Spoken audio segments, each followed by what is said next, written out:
What is going on, everybody? Been a diehard Pistons fan since '03, eager to see this team getting back to playing winning basketball. The Detroit Pistons hosted an open practice today at Wayne State University, which I was in attendance for. In today's video, we will break down everything that I saw at the open practice, from the scrimmage to the dunk contest, everything in between. I'll fill you in on everything that went down there.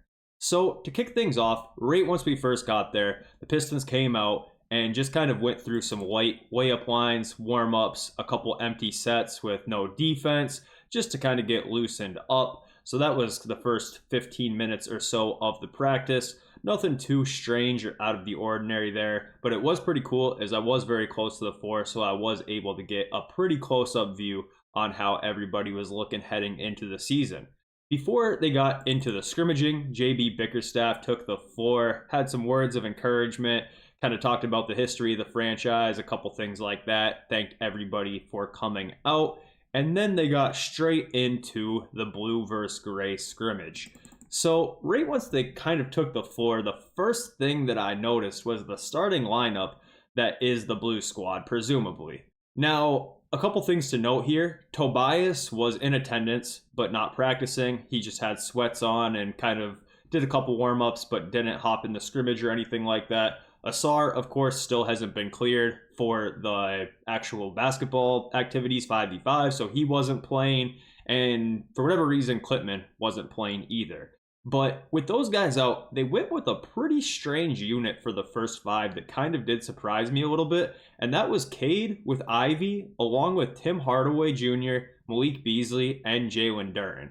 Surprisingly enough, Simone Fontecchio was a part of the blue squad for this scrimmage, but he wasn't a part of the first five, which did surprise me because considering that Cade and Ivy were kind of the backcourt here, that left Tim Hardaway Jr. and Malik Beasley being two other guards on the floor with Jalen Duren in the middle.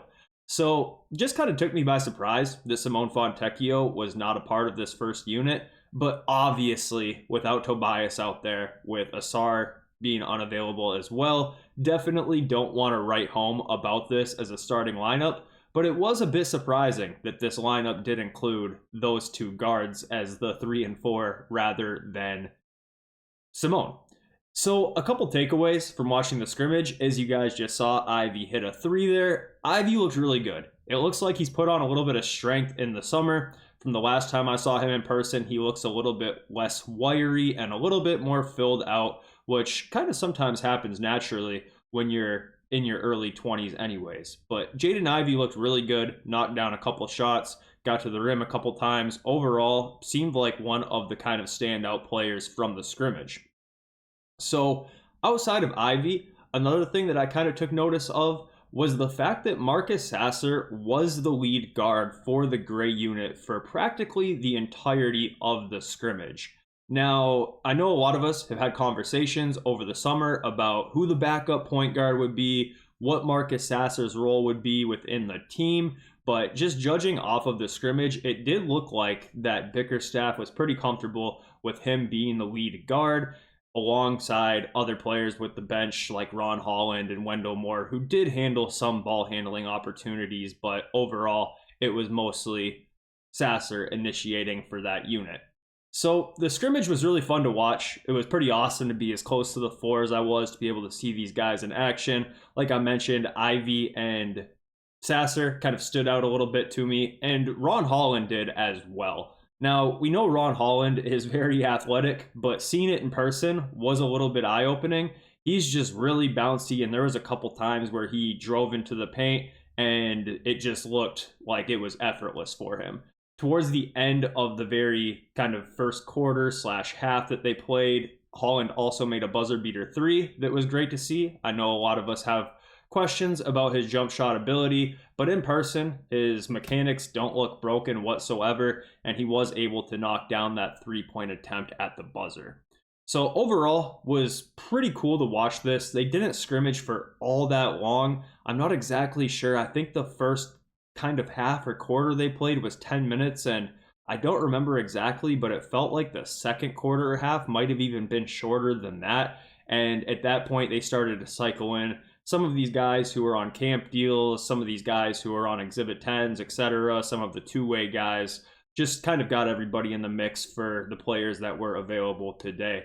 So after that first half, a lot more of these bench guys kind of took over.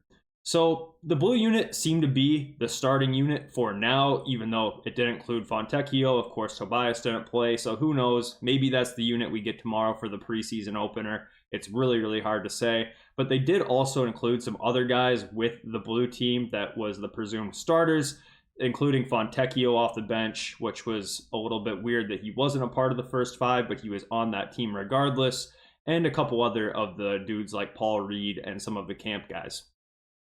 But overall, was a very fun time to watch the scrimmage. And then right after that, they moved into the dunk contest. So the dunk contest came, the first person who went, I believe, was Lamar Stevens.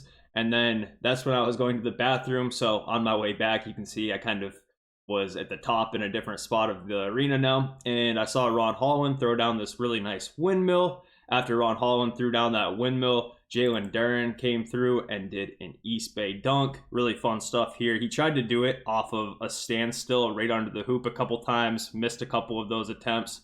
And then Ron Holland came back in his round two and did a dunk that would rate himself pretty high in an NBA dunk contest. So don't want to speak too soon, but I will say I think that he might be a candidate for the NBA dunk contest at some point, considering he was throwing down dunks like that.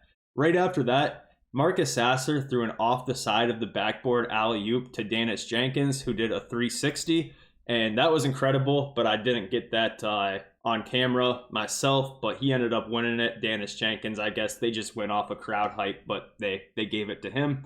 And then after the dunk contest, we had the rookies sing off. I know they did this last year. They did it again this year. They did No Flockin' by Kodak first, which was pretty hilarious, especially because that's a song with a lot of words that you don't want rookies, I guess, saying into microphones. So it was pretty funny trying to watch these dudes kind of dance around the lyrics a little bit and just have a good time in general. And then after that, they did Party in the USA, which was the song they did last year as well when Asar and them were rookies. But overall, the vibes were very, very high. These rookies were turned up. Ron Holland was kind of on the mic. Dennis was on the mic, just saying all sorts of stuff. And, you know, the MC, whoever it was there, was kind of gassing them up as well. So just a really, really fun time. I think everybody had a blast who was in attendance. I know I did. After this kind of wrapped up, a couple of the players signed some t-shirts, threw them into the crowd. Jalen Duren signed a basketball, chucked it into the crowd. So lucky kid got to go home with a signed Jalen Duren basketball. Lots of people went home with signed shirts, all that type of stuff. But it was pretty quick. I think they took the floor at 11:45 this morning, and they were pretty much wrapped up by 12:35, 12:45. They were out there for less than an hour. Definitely think that they probably were going a little bit light today, just all things considered. Got a preseason game tomorrow, all of that type of stuff. So wasn't any sort of pedal to the metal type of practice or anything too wild, but it was really cool to see all this go down and just get a little bit look into exactly what to expect here as the preseason will be kicking off tomorrow.